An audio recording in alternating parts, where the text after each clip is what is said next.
Oh my god. Hi guys. It's been such a long time since I've last been on this godforsaken website. Yeah, a lot of things have been happening in my life. Sabrina Carpenter just released an album today, so obviously I had to listen to that. It's not great.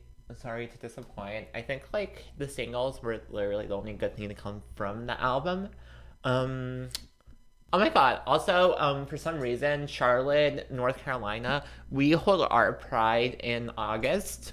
I don't know why, but that's how we do it. I got this cute little lip balm from Charlotte Trans Health. It like has a logo on it, so like whenever I put on lip balm, I'm reminded of my depraved state of humanity, according to the street preachers who were also a pride.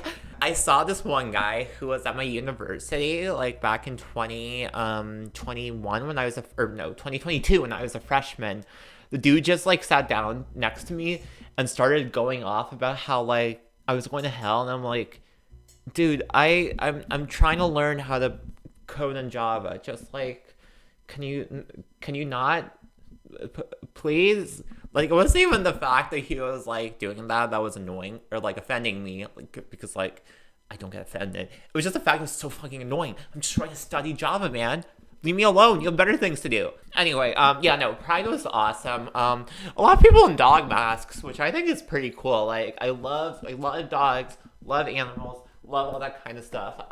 Yeah, I bumped into like all my doctors, which was also really cool. But in general, August so far has been a nice opportunity for me to take a breath and get ready for the semester, which is probably definitely gonna kill me.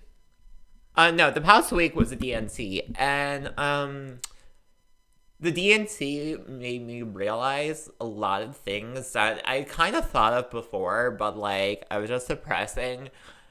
And now when it's on the stage, a lot of these things that I was suppressing have been unsuppressed because it's on the public stage for the entire nation to see. And I'm titling this video "Being Trans in 2024 is Weird" because it is. So it's already kind of been established by like tweets, speeches, interviews for people who are running for Republican office, whether they be Trump and his vice president or other Republicans in general, what kind of the end goal is with trans people, at least regarding minors. I mean, they haven't said anything about trans adults at this point, but like the hints are there, and like JD Vance especially is kind of alluding to stop teaching about trans healthcare at the national level, like colleges. So yeah, that's already been well established and well defined. But that's not what I want to focus on right now in this video. What I really want to focus on right now is this kind of like, how do I put it? This weird spot trans people have been put in by the Democrat Party, and more so by your two-party system. So obviously, what's been said about the Republican Party has already been said to death. That's why I kind of want to focus on Democrats, because I'm not gonna lie, myself and other people who are transgender feel this kind of disattachment from the Democrat Party. I think that the best way that this can be described is that trans people are almost kind of being tokenized by the DNC to like further advance political goals. And what I mean by this is kind of like the same as rainbow capitalism, where like companies want to make money, so they sell a bunch of gay products to gay people because gay people will buy gay products, right? The same logic kind of carries over to politics, where like the DNC's gung ho about trans rights because trans people will vote for them. The problem with this, though, is that trans people also want justice for other marginalized groups, including Palestinian people. And right now, there's a genocide happening in Gaza, which I don't take lightly. Nobody takes lightly. Nobody should take lightly because it's being so well documented. And obviously, I want to acknowledge that in addition to what's happening in Gaza, there are atrocities happening in Sudan and the Congo, which we also need to be vocal about. Gaza especially is important because the US is sending the weapons to Israel to kind of destroy Gaza with, which is an issue when your entire party platform is supposedly on the right side of justice. When I say that being a trans person is weird in 2024, I'm more so referring to the fact that I don't feel like I have a place in American politics or any place in America, really, to be honest. And this feeling can be attributed to a few different factors. One of them, obviously, are the blatant anti-trans laws from Republican legislation, but some of the other things have to deal with the fact that, like, it almost seems like Democrats didn't really care about trans rights until a decade ago when they realized it could help their platform. Or, if we're being honest, practically all LGBTQ rights. And now, like, it's a given that if you're a trans person, you're voting for Democrats because you don't want your rights to be taken away. But I also don't agree with a lot of the things that they're doing because it's a lot of shady shit, especially with what's happening in Israel. Ugh. I'm saying this sincerely because I believe that there are people in Congress who genuinely care about us as a community and who care about Palestinian people. Those people in Congress do exist within the Democrat Party. The problem is, as we've seen at the DNC the past week, overall, generally, the Democrat Party seems to care more about how it presents itself to the rest of America, both Democrats and Republicans alike, than how it actually presents themselves to people who want justice. What I mean by this is that at the DNC this week, there was a speech by a Republican who was a never Trumper and a police officer who was straight up upholding like racist and like kind of awful border policy. But there was no speech from any trans person, and even more importantly, there was no speech from a Palestinian American. There wasn't even a vetted speech.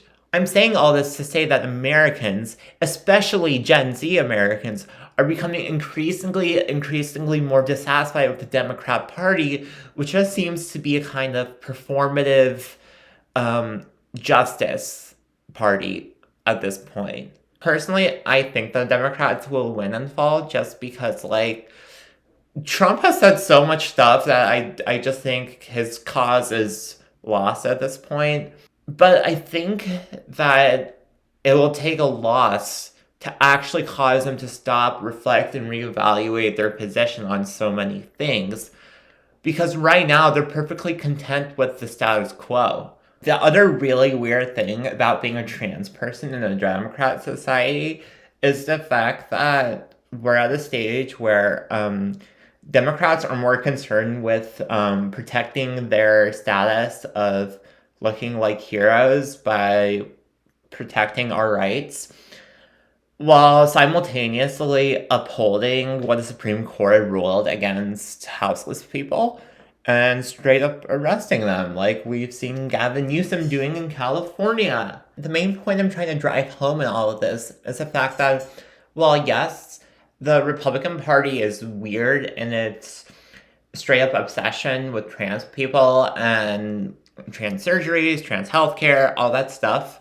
The Democrat Party also tends to be weird when it panders so much to moderates to get the moderate vote that it kind of ignores the whole foundation it was built on and excludes not only trans people, but Palestinian people, Palestinian Americans, queer Americans in general, Americans who don't want to be complicit in a genocide, Americans who care about houseless people and don't want them to be arrested. There's just so many issues with our two-tiered party system, and as a trans person, I feel like I'm nothing but complicit in it because I need to vote for Democrats to keep my basic rights to survive.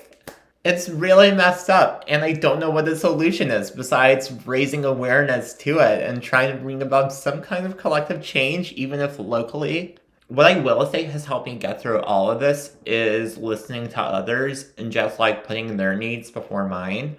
I think that as a trans community, the best way we can kind of break out of this weirdness is stop blindly agreeing with everything the Democrat Party does and actually start critiquing the party for the things it doesn't do or the awful things it does. By collectively standing together and advocating for change in whatever capacity that might be, our voices will be too loud for them to ignore. I applaud the protesters at the DNC for standing up for the reality of what's happening in Gaza and bringing their attention to the Democrats and exposing the Democrats for the hypocrites that they are. And I think that by doing this continuously, awareness can be brought to even the more moderate side, where there will need to be change at some point in this political process. Until then, I'm just a random trans YouTuber who enjoys putting on chapstick. Oh my god, this chapstick's... Look at this. It's like purple. That's... Oh my god, that's so cool. I love that. And I'll continue doing whatever I can to bring about change in my local community. But I think for all of us, it's important to just listen to those who are being oppressed, because ultimately, that's like what's gonna get stuff done. Anyway, it's been nice talking with all of you. I have to go back to my coding dungeon to finish coding stuff. Woo! Being a comp sci major is so much fun. Oh my god. I'll see you guys at some point soon. Bye.